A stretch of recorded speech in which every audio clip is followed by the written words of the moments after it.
"Sir, may I take that bowl of soup home? My mother hasn't eaten anything warm today." The words were barely louder than the piano near the marble bar, yet they seemed to reach every corner of Voss and Vine. Grace Miller stood beside table 7 with both hands wrapped around an empty serving tray, as if the tray could protect her from the shame rising in her chest.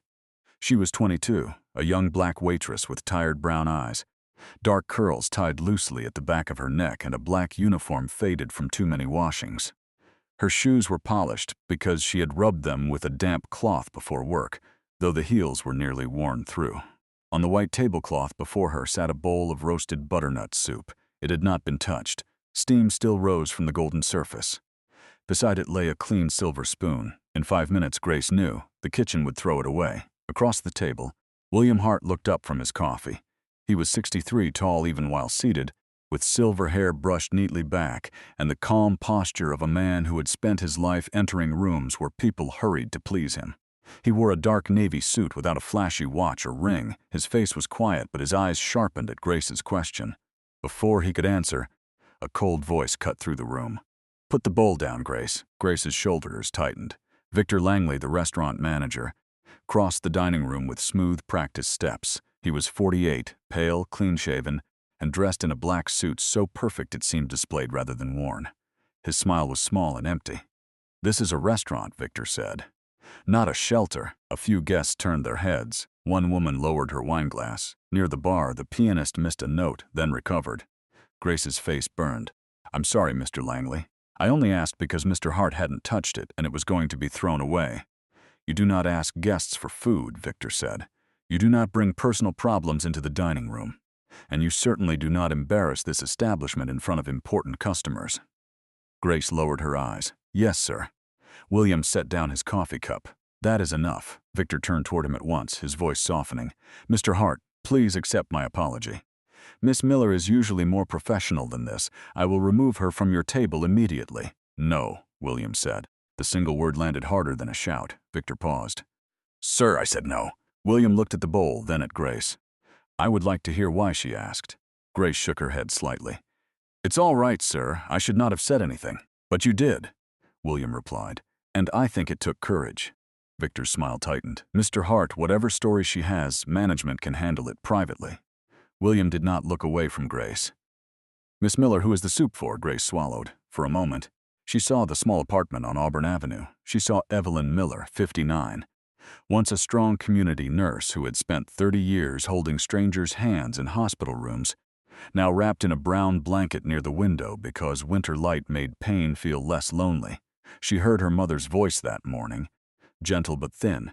"Don't worry about me, baby. You go to work." "My mother," Grace said. "Her name is Evelyn. She's been sick. Soup helps when it's warm." William's expression changed, not into pity, but into attention. "Why not buy her soup after your shift?" he asked. Grace pressed her fingers against the tray. "I was going to, but my paycheck was short again." Victor's face hardened. "Grace." William turned. Again, Grace regretted the word at once. She thought of rent, medicine, and the electric bill folded inside a drawer at home. "It's probably just the time system." Mr. Langley said sometimes the clock makes mistakes. "How many hours were missing?" William asked. Grace stared at the floor. "Miss Miller." She lifted her eyes. 11 this week, 9 last week." A murmur moved through nearby tables. Victor stepped closer. "This is not the place for payroll conversations." "No," William said. "It sounds like this is where one finally happened." Grace's heart pounded. "Please, I don't want trouble. I only wanted to bring her something warm." William looked around the dining room. Crystal glasses, fresh flowers, candles, half-finished plates guests would never think about again. Then he looked back at the young waitress in the fading uniform, asking permission to rescue a bowl of soup from the trash. "Miss Miller," he said, "you may take the soup home." "Thank you, sir. And the kitchen will prepare a full meal for you and your mother." Her head lifted quickly. "No, sir. I can't pay for that. You will not be charged." Victor's smile vanished. "Mr. Hart, that is not our policy." William stood slowly. "Then perhaps your policy needs to be examined." The room went still. William reached into his coat and placed a business card on the table. "Before I leave tonight, Mr. Langley, I want to see Miss Miller's time records for the past month."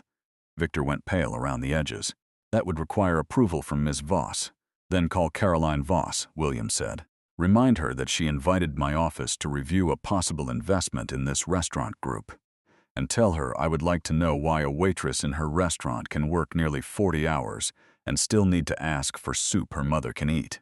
Grace stood frozen, the tray trembling in her hands. She had entered the dining room afraid of asking for a bowl. She had no idea that the bowl would open the locked door to everything. Grace carried the soup as if it were something holy. The kitchen had packed it carefully in a white paper container with a tight plastic lid. Beside it, wrapped in brown paper, was the small dinner William Hart had ordered: soft bread, roasted vegetables, thin slices of chicken, and a second cup of soup for Grace. She had tried to refuse 3 times. Each time William had answered, "You are not being charged, Miss Miller, and you are not losing wages for accepting food that should never have been made into a debt." Those words stayed with her as she stepped out of Voss and Vine and into the cold Atlanta night. Behind her, the restaurant glowed like a jewel box. Ahead of her, the bus stop waited beneath a street lamp where the wind moved through her thin coat as if invited inside. William had offered his driver. Grace had refused, not because she was ungrateful, but because pride was sometimes the last warm thing a poor person owned. The bus came late. Grace sat near the back, holding the food close to her chest. Every bump made her check the lid. The soup was still warm, spreading into her fingers like a small mercy. Her phone buzzed. "Baby, don't rush, I'm all right." Grace looked out at the passing streets, closed storefronts, a blinking pharmacy sign, a man sweeping salt outside a diner. Atlanta looked different after midnight, softer in places and lonelier in others. "I'm almost home. I brought soup." 3 dots appeared, disappeared, then came Evelyn's reply. "Did you eat?" Grace stared at the question, then typed the lie gently. "Yes. Mama." The apartment building on Auburn Avenue was old, 3 stories of brick darkened by years of rain and summer heat. The front door stuck in winter, so Grace had to lift it before the lock would turn. Inside, the hallway smelled of radiator warmth, laundry soap, and someone's fried onions from earlier that evening. At apartment 2B, Grace paused, breathed once, and made her face peaceful. Evelyn Miller sat near the small window with a blanket over her knees. Illness had placed older shadows beneath her eyes. Her once thick black hair was now streaked with silver and tied beneath a soft scarf. On the table beside her rested an old nursing pin she still polished every Sunday. "You're late," Evelyn said. "I know." Grace lifted the bag. "But I brought something good." Evelyn looked from the bag to her daughter's face. "My child, what did it cost you?" "Nothing. A guest didn't touch it. He said I could bring it home." Evelyn watched her too long. Nurses noticed what other people missed: pain behind a smile, hunger behind politeness, a wound in the room before anyone named it. "Sit down," Evelyn said. "Mama, you need to eat first. So do you." Grace went to the small kitchen instead. There were 2 chipped mugs in the cabinet. She poured the soup into the blue one because it was Evelyn's favorite. Steam rose, carrying the scent of squash, cream, pepper, and herbs Grace could not name. Evelyn held the mug with both hands. The warmth seemed to travel through her fingers, into her wrists, into the tired places of her body. She closed her eyes and took one careful sip. Grace looked away. She had seen wealthy people taste food all night without noticing it. A spoonful here, a complaint there, a plate pushed aside because the sauce was not bright enough. But her mother tasted that soup as if warmth itself had returned home. "That is good," Evelyn whispered. Grace placed the second cup on the table. "For you," Evelyn said. "I had some at work." Evelyn gave her a look that had corrected Grace since childhood, without needing to raise its voice. "Grace," the young woman sat. "I'll eat." They ate in silence for a few minutes. Not empty silence, the kind a small family builds around a fragile blessing so it does not break too soon. Then Evelyn asked, "Who gave it to you?" Grace told her about William Hart. Not everything. Not Victor's words. Not the way people stared. But mothers hear missing sentences. "Somebody spoke cruelly to you," Evelyn said. Grace's spoon stopped. "Mama, don't protect me from the truth so hard that you leave yourself alone with it." Grace looked down. "The manager said I shouldn't ask guests for food." "You asked for food that was going to be thrown away?" "Yes." "For your sick mother?" Grace nodded. Evelyn set down the mug with care. "Then the shame belongs to him." Across the city, William Hart remained at table 7 long after Grace had gone. The dining room had begun to empty. Near the host stand, Victor Langley spoke quietly into a phone, his posture stiff. When he returned, William was waiting. "Well?" William asked. "Voss is unavailable this evening," Victor said. "She has been informed and will review the matter tomorrow." "No, she will review it tonight." With respect, employee scheduling is an internal matter. "So are many wrong things," William replied, "until they touch another person's life." Victor's face changed for only a second. William saw it. He had spent 40 years rebuilding hotels from failing properties and broken ledgers. He knew the look of a man who had just realized the locked room had a window. "Bring me Grace Miller's time records," William said, "and preserve the records for every hourly employee who worked under you this month." Victor's voice cooled. "That is a broad request. So is hunger," William said. By 8 o'clock the next morning, Grace was back inside Voss and Vine. She had slept less than 4 hours. Her feet still ached, and Victor's voice followed her through the employee entrance. "This is a restaurant, not a shelter." In the locker room, Maria Coleman stepped in carrying folded napkins. She was 36, with tired hazel eyes, light brown skin, and a plain silver wedding band she turned whenever she was worried. "You came in," Maria said softly. "I'm scheduled, after last night. I thought Victor might tell you to stay home." Grace opened her locker. "I can't afford to stay home." Maria said nothing. The silence between them understood too much. In the kitchen, bread warmed in the ovens, stock simmered, and knives moved in quick rhythm. Voss and Vine looked peaceful before the guests arrived, before polished smiles and quiet rules put everyone back in place. Grace picked up her sidework list: Polish glassware, fold napkins, set tables 11 through 16, refill sugar bowls, check water stations. She had just reached for a tray when Victor's voice came from behind her.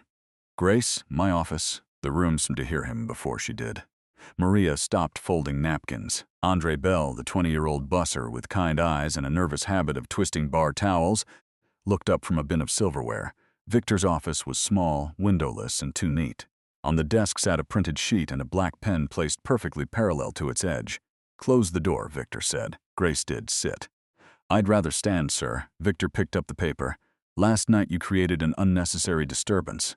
You approached a guest with a personal request, discussed private financial matters during service, and caused management to be questioned in front of customers. I asked for soup that was going to be thrown away. You asked a guest for food. For my mother, that does not improve the situation." Grace held his gaze. "Will my missing hours be corrected? That is not what this conversation is about. It is what last night was about. No, last night was about poor judgment." He slid the paper across the desk. "Employee admits to inappropriate conduct. Employee agrees not to discuss scheduling, wages, or personal hardship with guests or staff during service." Grace's fingers went cold. "If I sign this, it says I agree not to talk about my hours. It says you agree to behave professionally. It says I can't ask why I wasn't paid for the hours I worked." Victor leaned back.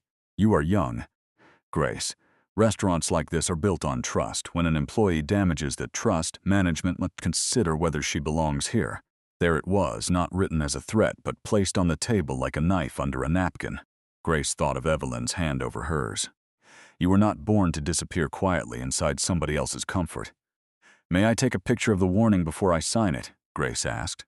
Victor's face hardened. "No internal documents remain internal." A knock sounded. "Not now," Victor snapped. The door opened anyway. William Hart stood in the hallway wearing a dark overcoat over a gray suit. Beside him was Paul Mercer, his operations auditor, carrying a leather folder and a tablet. Victor rose. "Mr. Hart, I was not informed you were coming this morning."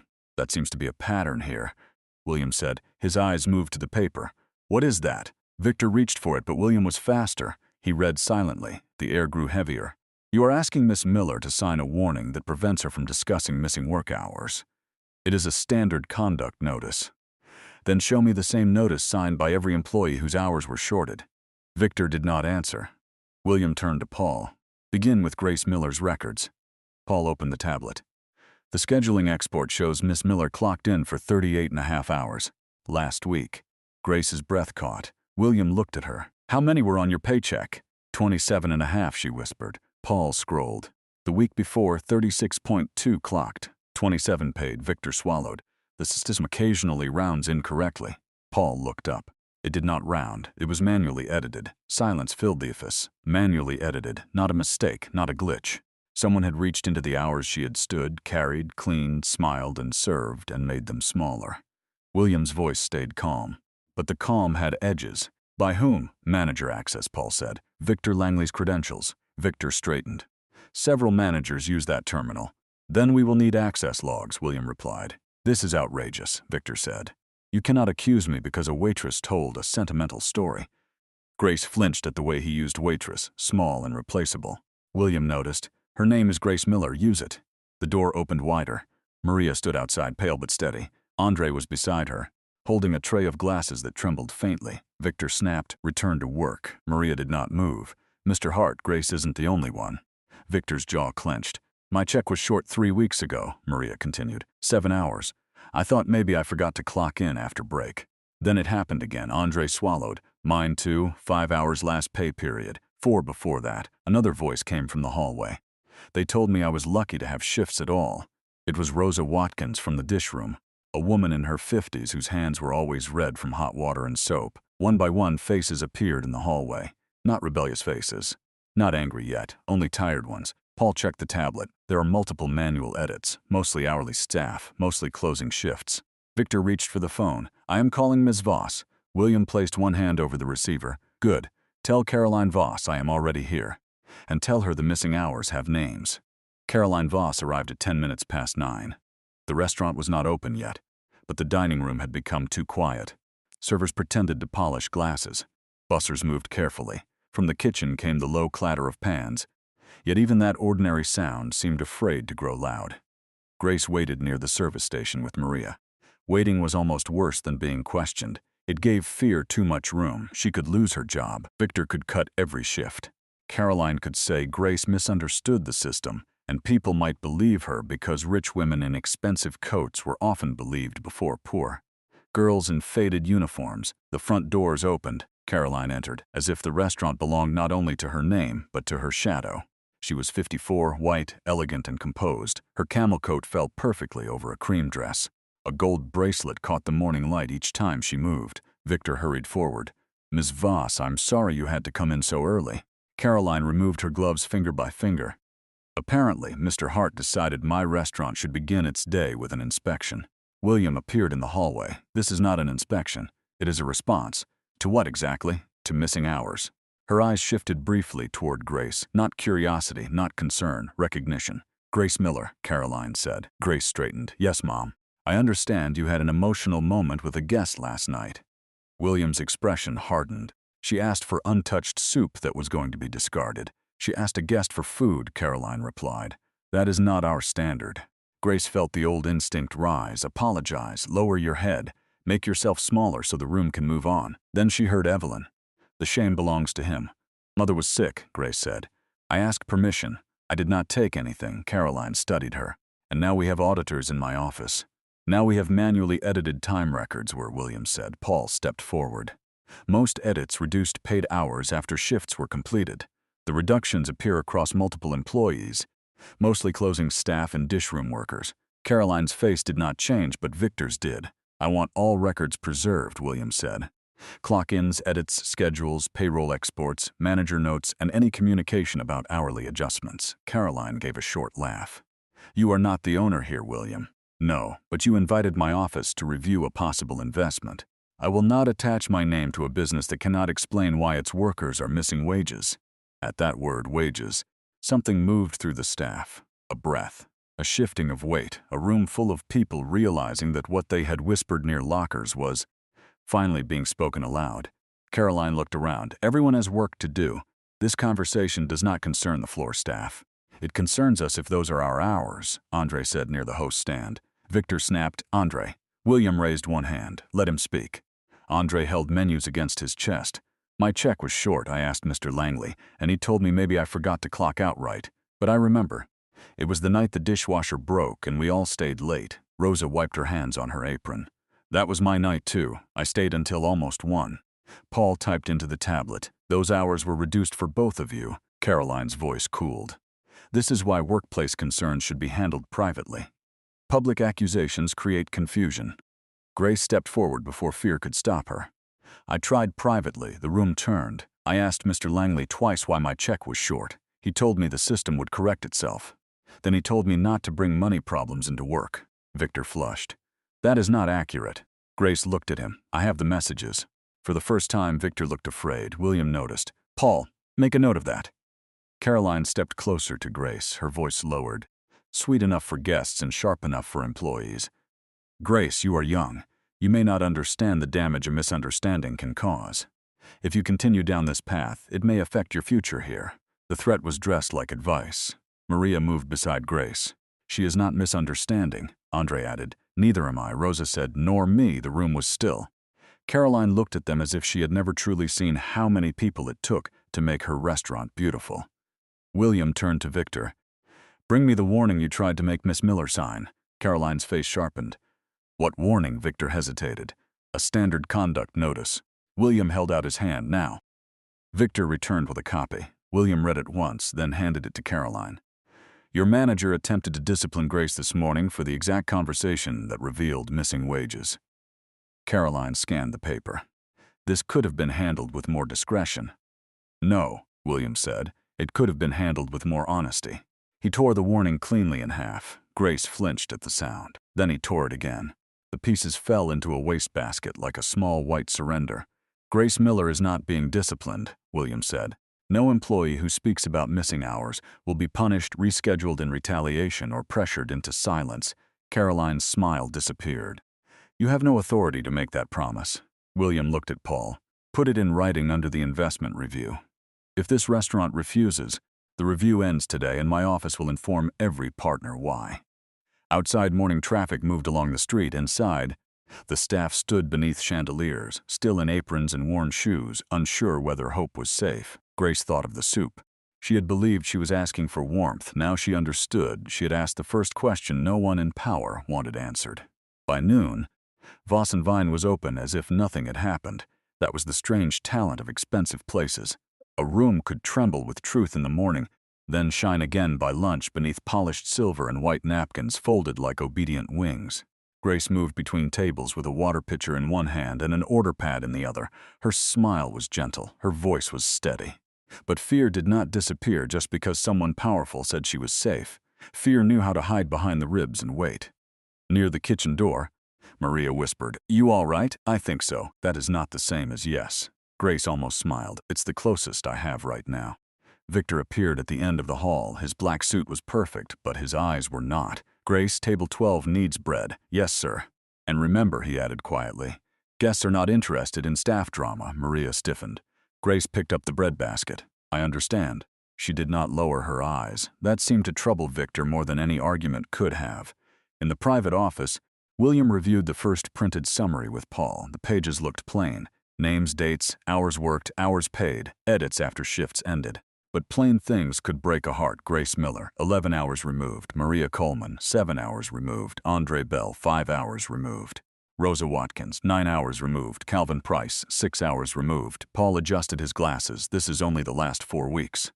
How far back does it go? I requested 3 months. Victor said the archive requires Ms. Voss's approval. Of course he did. Paul handed William another page. There is something else. The restaurant is hosting a charity dinner tomorrow night. For what? Paul placed the invitation on the desk. Across the top, in elegant gold letters, were the words, Feed the Hungry. A winter benefit hosted by Caroline Voss. William read the line twice. Feed the hungry.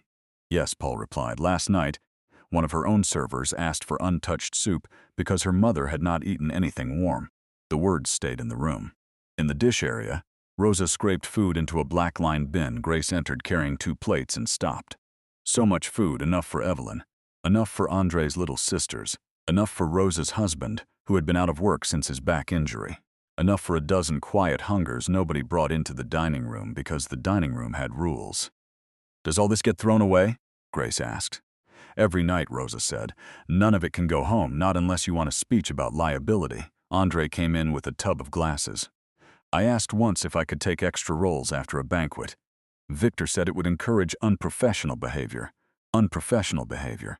A clean phrase for a cruel thing. Maria stepped into the dish area. Caroline gives speeches every winter about hunger. Last year, she cried at the podium. No one laughed. Then William appeared in the doorway. He looked at the bin, at the untouched bread, at the container of soup cooling near the counter. Miss Miller, he said gently, is this where the soup would have gone last night? Grace did not want to answer, but she did. Yes, sir. Victor hurried in. Mr. Hart, the kitchen is not an appropriate area for guests. I am not here as a guest. A second voice came from behind him. Then perhaps you should tell me what you are here as. Caroline Voss stood at the kitchen entrance in a pale gray suit, flawless and cold. William lifted the invitation. I am here as the man trying to understand how you plan to feed the hungry tomorrow night while the people serving your guests are missing hours from their paychecks today. Caroline's eyes moved across the staff. This benefit raises money for families in need. Grace thought of her mother holding the warm mug with both hands. William glanced at the food bin. Then perhaps we should begin by asking who is hungry in this room. No one moved. But Grace felt the question pass through the kitchen like a match struck in the dark. Caroline did not look at the food bin for long. Perhaps she could not. Waste was easier to ignore when it had no witnesses. In the bright kitchen with Grace, Rosa, Maria, and Andre standing nearby, waste no longer looked like policy. It looked like accusation. "This is becoming theatrical," Caroline said. William held the invitation at his side. "No, it is becoming honest." Victor stepped forward. "Mr. Hart has been reviewing internal records without proper authority, with authorization connected to your investment review," William said. Caroline smiled thinly. "An investment review is not a courtroom." "No," William replied, "but missing wages do not require a courtroom to be wrong." The kitchen went still. Caroline turned to the staff.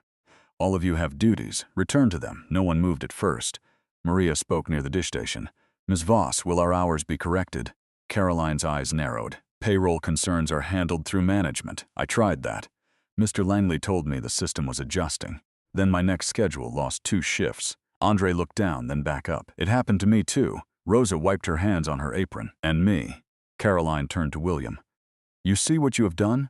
You have encouraged confusion among employees who do not understand scheduling systems." Grace felt something rise in her chest. Not anger exactly. Something cleaner. "We understand when we work," she said softly. "We understand when the paycheck is short." Caroline faced her. "Grace, I am sorry your mother is unwell. Truly. But hardship does not give an employee permission to damage a business." "I did not damage anything, Mom. You involved a guest. I asked for soup. You embarrassed my manager."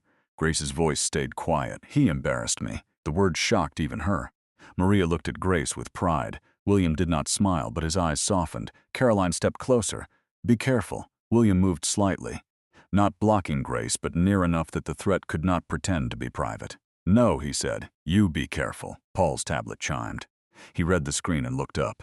"Mrs. Voss, we have found manual edits under 2 manager accounts and 1 administrator account." Caroline froze. William looked at Paul. "Administrator?" "The credentials are assigned to Caroline Voss." The kitchen seemed to lose its breath. Caroline laughed once. "My login is used for approvals. That does not mean I personally edited time cards." "Then you will want an independent review," William said. "I will want you out of my kitchen." William's voice lowered. "Pay them."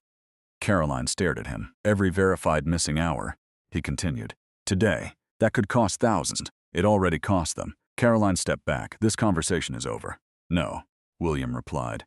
The silence is over. For the first time, Caroline Voss had no elegant answer. She walked away, her heels striking the floor like a warning. Victor followed. Grace remained in the kitchen, breathing carefully. The food bin sat half full. The soup on the stove kept simmering. William turned to her. "Miss Miller, I know this is difficult. You may still choose not to be part of what comes next." Grace looked toward the dining room, where chandeliers glowed above tables she had cleaned for months. Then she thought of her mother's words, of Maria losing shifts, of Andre pretending not to worry, of Rosa washing plates until her hands hurt. "No, sir," she said. "I already was part of it. I just didn't know everyone else was too." In that kitchen, surrounded by wasted food and stolen hours, Grace understood something that changed her. She had not brought trouble into Voss and Vine. Trouble had been living there all along, dressed in fine clothes, speaking softly, and calling itself business. The first file arrived just after 3 in the afternoon. Paul Mercer was sitting in the private office with William when his tablet chimed. He opened the message and went still. The sender was Helen Brooks, former payroll assistant at Voss and Vine. The subject line contained 4 words. "You should see this." Attached was a spreadsheet titled Original Time Export. Rows of names filled the screen: Grace Miller, Maria Coleman, Andre Bell, Rosa Watkins, Calvin Price. Then dates, clock-in times, clock-out times, manager edits, and paid hours. The difference was no longer hidden. Paul spoke quietly. "This export was saved before the edits were finalized." "So this is the original," William said. "Yes." Another message arrived from Helen. "I left last month. I kept copies because I was afraid someone would blame me. Staff hours were being reduced after closing. I was told not to ask questions." William read the words twice. Outside the office, dinner preparations continued. Tablecloths were changed. Wine glasses were polished. Everything visible was being made ready for guests. Everything hidden was beginning to rot in the open. Bring Grace? William said. Paul hesitated. Are you sure? She needs to know the truth belongs to paper now, not only memory. A few minutes later, Grace entered with Maria. Her face was careful, braced for bad news. William did not make her wait. We received original time records. They show your hours before they were edited. Paul turned the tablet toward her. There it was, Tuesday, clocked in at 10:58 a.m., clocked out at 8:42 p.m., paid 6 hours. Thursday clocked in at 11:04 a.m., clocked out at 10:18 p.m., paid 7 hours. Saturday clocked in at 9:47 a.m., clocked out at 11:36 p.m., paid 8 hours. Grace read the numbers slowly. For weeks, she had counted dollars at the kitchen table and wondered where she had failed. She had blamed herself for being tired, for not saving enough, for not asking the right way. Now the numbers answered. She had worked. Someone had made the work disappear. Maria covered her mouth. They took my closing hours. Paul nodded. Several of them. Grace whispered, Who sent this? A former payroll assistant, William said. Helen Brooks. Maria looked up. Helen quit after Thanksgiving. Paul opened another attachment. She also sent emails. Victor Langley had written to Helen 3 weeks earlier, reduce closing overages before payroll export. See. Voss does not want labor ratio above target. Another email, this one from Caroline Voss, had gone directly to Victor. Do not put employee complaints in writing. Handle verbally. Staff must understand that scheduling is discretionary. Grace felt the room tilt. She knew, Maria said. William looked at the email again. Yes. Grace closed her eyes for one breath. When she opened them, tears were there. But they did not fall. Something stronger than tears held them back. There was a knock. Andre stood in the hallway, pale. Mr. Hart, Victor is telling people tomorrow's charity event is mandatory for staff. He says anyone who causes problems tonight should not expect to be scheduled next week. Paul picked up the tablet. I'll document that. William stepped into the hallway. Victor stood near the service station, speaking in a low voice to 2 servers. He stopped when he saw William. Is there a problem? Victor asked. Yes, William said. You keep creating new evidence. Before Victor could answer, Caroline emerged from the dining room in a deep blue dress for evening service, elegant enough to look effortless. What now? She asked. William held up the printed emails. We have original time exports and written instructions regarding complaints. Caroline's eyes flickered toward Victor. Less than a second, Grace saw it. So did Maria, Andre, Paul, and William. Caroline recovered. I will not discuss confidential business documents in a hallway. No, William said. You will discuss them with the independent reviewer. And tomorrow night, before you ask donors to feed the hungry, every employee whose hours were altered will be paid what they are owed. Caroline's smile disappeared. You are making promises with money that does not belong to you. William's voice lowered. The hours belonged to them first. The hallway fell silent. Caroline turned toward Grace. You must be very proud. Grace met her eyes. No, Mom. I'm very tired. For some reason, that honest sentence struck harder than anger. As evening guests arrived, the staff stood in the narrow hallway between the dining room and the kitchen, holding trays, towels, menus, and the first pieces of proof that their lives had not been smaller than they remembered. Grace thought of her mother waiting upstairs on Auburn Avenue.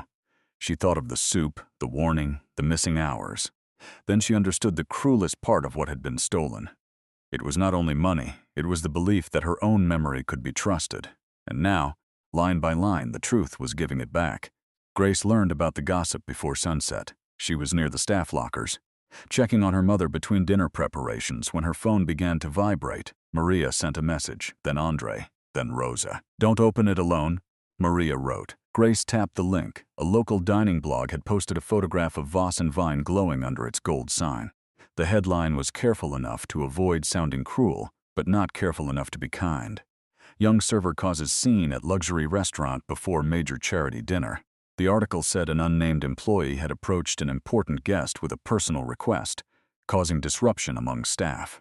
It suggested Caroline Voss, respected business owner and philanthropist, was being unfairly targeted over an internal payroll misunderstanding. Grace closed the screen. A scene. That was what they called it when a hungry daughter asked for soup. Maria found her by the lockers. Grace? They're making it sound like I planned something. You didn't, but people will believe it. Some will, some won't. But truth does not become smaller because someone dresses a lie nicely. Then Grace's phone rang. Mama. Grace stepped into the hallway. Mama, are you all right? Evelyn's voice came through thin but steady. I saw it. Grace closed her eyes. Who showed you Mrs. Parker downstairs? She was worried. I'm sorry. No, do not apologize for somebody else's cruelty. Mama, please don't worry. I can handle it. There was a pause. Then Evelyn said, bring my gray coat. What, my gray coat? The wool one and the scarf with the blue flowers. Mama, no, you need to rest. I have rested enough while my daughter carried shame that did not belong to her. You can't come here. I can sit in a taxi just as well as I can sit by that window. You're weak. I am weak, Evelyn said softly. I am not gone. 30 minutes later, Evelyn Miller arrived at Voss and Vine. Grace reached the front entrance first. Evelyn stood inside the door, one hand resting lightly on Mrs. Parker's arm. She wore the gray coat Grace remembered from church mornings long ago, the one Evelyn had kept even after the lining began to fray. Her silver-streaked hair was wrapped in the blue-flowered scarf. Illness had made her thinner, but it had not taken the dignity from her face. Mama, Grace whispered. Evelyn touched her daughter's cheek. Let me look at you. You shouldn't have come. I know. That is how I know I needed to. Caroline appeared near the host stand, instantly measuring the scene. The sick mother, the young waitress, the watching staff, William Hart stepping from the office behind them. Mrs. Miller, Caroline said smoothly, this is not necessary. Your daughter's employment matter is being handled. Evelyn turned to her. For a second, the room seemed to remember that before Evelyn was sick, she had been a nurse, a woman who had stood beside hospital beds, corrected careless interns, and held the hands of people afraid to die alone. My daughter did not bring an employment matter home, Evelyn said. She brought soup. Grace swallowed hard. Caroline's mouth tightened. I am sorry for your illness, but this restaurant cannot be responsible for every employee's personal hardship. Evelyn nodded slowly. You are right. You did not make me sick. Caroline's expression softened slightly, as if she had won something. Then Evelyn continued. But you allowed my daughter to work hours that were not paid. You allowed her to come home too tired to eat. You allowed her to feel ashamed for asking to save food that was going into the trash. The dining room was silent. I spent 30 years as a nurse, Evelyn said. I know what it means to care for people when no one is watching. Care is not a speech. It is not a gala. It is not a gold invitation with kind words printed on it. Her voice grew softer and somehow stronger. Do not call it charity if the people carrying the bowls cannot afford to eat from them. No one moved. Caroline looked as if she had been struck without a hand being raised. William stepped forward. Mrs. Miller, thank you. Evelyn turned to him. Do not thank me, Mr. Hart. Fix it. The words were not rude. They were clean. William nodded. I intend to. Evelyn reached for Grace's hand. Her fingers were cool, but her grip was firm. I did not come to embarrass you, she whispered. Grace shook her head, tears slipping free. You didn't. Evelyn looked around. Chandeliers, flowers, perfect tables, staff in worn shoes beneath all that shine. I came, she said, so they would know you were loved before they tried to make you small. By 7 o'clock, Voss and Vine looked like a place built entirely out of kindness. White candles glowed on every table. Winter flowers filled silver vases. A string quartet played near the marble bar.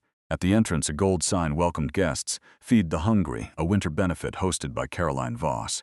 Grace read the sign once, then looked away. Her mother had gone home with Mrs. Parker to rest, but Evelyn's words remained like a bell no one could unhear. Do not call it charity if the people carrying the bowls cannot afford to eat from them. Maria touched Grace's arm. You do not have to be the strong one every minute. Grace gave a tired smile. I'm not sure I know how to be anything else. Across the room, Caroline moved among donors in a dark green evening dress, graceful and smiling. To them, she was the generous woman who turned fine dining into compassion. To the staff, she was the woman whose name appeared beside missing hours. William watched from the back with Paul, who held a folder containing original time exports, edited payroll reports, and saved messages. The evidence was no longer rumor. It had dates, names, and numbers. Victor stood near the kitchen door, pale and quiet. At 8, Caroline stepped onto the small platform near the bar. The quartet stopped. Guests turned toward her with champagne glasses in their hands. Good evening, Caroline began warmly. Tonight we gather for a cause close to my heart. In a city as blessed as ours, no family should have to wonder where their next warm meal will come from. Grace's fingers tightened around her tray. Caroline continued. Voss and Vine has always believed that food is more than nourishment. It is dignity. It is comfort. It is love placed on a table. William stepped forward. Then we should discuss the tables in your kitchen. A ripple moved through the room. Caroline froze, then smiled politely. William, perhaps this can wait until after the program. No, he said. It has waited long enough. Guests turned in their chairs. A reporter lowered her notebook, then raised it again. William walked to the front, not hurried, not angry in a way anyone could dismiss. His calm made the room listen. "Last night," he said, "a young server in this restaurant asked if she could take home a bowl of untouched soup for her sick mother. That soup was going to be thrown away." A hush fell. When I asked why she could not simply buy soup after her shift, I learned her paycheck had been short. Then I learned she was not alone. Caroline's face sharpened. "This is inappropriate." "What is inappropriate?" William said, "is hosting a dinner called Feed the Hungry while employees in this building have had their hours manually reduced after they worked." A man near the front slowly set down his glass. Paul handed William the folder. William opened it. These records show repeated manual edits to employee time cards. Grace Miller, Maria Coleman, Andre Bell, Rosa Watkins, Calvin Price, and others lost paid hours. Some complaints were kept off written records. Some employees were discouraged from speaking. Victor stared at the floor. Caroline's voice hardened. "These are internal matters being reviewed." Grace heard herself speak before she planned to. Internal matters still go home with people. Every head turned. For one terrible second, Grace wanted to disappear. Then she imagined her mother's gray coat, blue scarf, and steady eyes. William looked at her. "Miss Miller, would you like to speak?" Grace set down the tray. Her legs felt weak as she walked forward, but each step became stronger than the last. She did not climb onto the platform beside Caroline. She stopped below on the same floor as the servers, bussers, cooks, and dishwashers. "My name is Grace Miller," she said. "I did not know Mr. Hart was important when I asked for the soup. I only knew it was still warm, untouched, and about to be thrown away." No one interrupted. "My mother was waiting at home. She had been sick all day. I had worked my hours. But my paycheck was short again. I was ashamed to ask. I was more ashamed that I could not bring her something warm." Her voice trembled, but did not break. "I am not here to ruin anyone's charity dinner. I am here because people who work should be paid for their work. Maria should be paid. Andre should be paid. Rosa should be paid. Everyone in that kitchen should be able to trust the clock they stand under." Near the kitchen door, Rosa wiped her eyes. Grace looked at Caroline. "You said food is dignity, I believe that. But dignity cannot begin at the donor table and end at the kitchen door." The silence after her words was deep. Then one guest stood. He was an older man in a church collar. "Miss Miller is right," he said. Another guest stood, then another. The applause began softly. Not the bright applause of entertainment, but the heavy applause of people realizing they had been seated inside someone else's wound. Caroline stepped back from the microphone. William turned to the room. "Before another dollar is raised tonight, every verified missing hour will be repaid. An independent review will continue. No employee will be punished for telling the truth." Grace looked toward the kitchen, where Maria, Andre, Rosa, and the others stood together beneath the service lights. For the first time since she had asked for that bowl of soup, Grace did not feel alone. She had not ruined the charity dinner. She had made it honest. The next morning, Voss and Vine did not open for brunch. For the first time in years, the gold letters on the front door looked less like a promise and more like a question. Behind the glass, the candles were unlit. No music played near the marble bar. Inside, the staff gathered in the dining room without trays in their hands. Grace stood beside Maria near table 7, the same table where she had asked for soup. She had not slept much. Her eyes were tired, but her posture was different, not loud, not fearless. Fear had not vanished overnight, but shame had. William stood near the front with Paul and an attorney from his office. On the table beside them lay envelopes, printed reports, and a new policy packet. Caroline Voss was not there. By sunrise, her attorneys had agreed she would step away from daily operations while the review continued. Victor Langley had been suspended pending investigation. The words sounded official and careful, but everyone understood what they meant. The silence had finally become too expensive to protect. William looked at the employees. "Before anything else is discussed, every verified missing hour from the last 3 months has been paid. Additional review is continuing. If more unpaid time is confirmed, it will be corrected." No one clapped. The moment was too heavy for applause. Maria opened her envelope first. Her hand went to her mouth. Andre stared at his deposit notice as if the numbers might disappear if he blinked. Rosa lowered herself into a chair and began to cry quietly. Not because the money solved everything, but because the truth had finally arrived in a form her landlord, her utility company, and her tired hands could understand. Grace did not open hers right away. She looked at table 7. She could still see the bowl in her mind. Steam rising, spoon untouched, her own voice trembling. "Sir, may I take that bowl of soup home?" William approached gently. Miss Miller, this includes your missing hours and the shifts you were nearly disciplined for protecting. Grace opened the envelope. The amount was more than she expected. Not life-changing in the way movies like to pretend money could be, but enough for rent, enough for medicine, enough for groceries, enough to let Evelyn eat without Grace counting each spoonful against the electric bill. Her eyes blurred. Thank you. William shook his head. You earned it. Those 3 words entered her more deeply than praise. You earned it, not you were helped. Not you were pitied, not you were lucky. Paul explained the new rules. Hourly employees would receive digital and printed records of their shifts. Any edit to a time card would require employee confirmation. Retaliation would result in immediate termination. Safe leftover food would no longer be thrown away by default. It would be offered first through a staff meal program, then donated through a local food recovery partner. And, William added, an employee assistance fund will be created for medical, housing, and family emergencies. It will be available under written rules, not personal favor. Grace looked up. Written rules meant dignity. Written rules meant no one had to beg at a table and hope the person listening was kind. That afternoon, Grace went home to Auburn Avenue. Evelyn sat by the window, wrapped in the brown blanket. The blue flowered scarf rested across her shoulders. When Grace entered, Evelyn looked at her face before looking at the bag in her hand. What happened? She asked. Grace placed the groceries on the table. Soup, bread, applesauce, tea, medicine. The good kind, not the cheaper kind that upset Evelyn's stomach. They paid us, Grace said. Evelyn closed her eyes. All of you? They started with everyone they could verify. They're still reviewing more. Evelyn nodded. Good. Victor is suspended. Caroline stepped away. Mr. Hart changed the time system. They're going to donate safe leftovers, and there will be an assistance fund for employees. Evelyn reached for her daughter's hand. Then the soup did more than feed me. Grace gave a small, tearful laugh. I guess it did. No, baby. You did for a while. They sat quietly in the pale afternoon light. Outside, cars moved along Auburn Avenue. Downstairs, Mrs. Parker laughed with a neighbor. The old radiator hissed like it was clearing its throat. Grace warmed a pot of soup on the stove. Not restaurant soup this time. Nothing fancy. Just chicken broth, soft vegetables, rice, and a little thyme because Evelyn liked the smell. When Grace placed the bowl before her mother, Evelyn held it with both hands, just as she had held the one from Voss and Vine. But this time, Grace sat with her own bowl too, Evelyn noticed. You're eating with me? Grace smiled. Yes, Mama. The older woman's eyes shone. They ate slowly. No chandeliers hung above them. No quartet played. No donors raised glasses and called it compassion.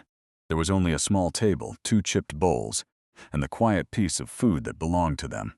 Weeks later, Voss and Vine reopened under new management. The staff meal table was placed near the kitchen window, where sunlight came in during lunch. Above it hung a simple sign in plain black letters. No one who serves food here leaves hungry. Grace saw it on her first day back. She stood there in the same black uniform, the same worn shoes, the same name tag polished clean, but she was not the same young woman who had trembled beside table 7. Maria came up beside her. You ready?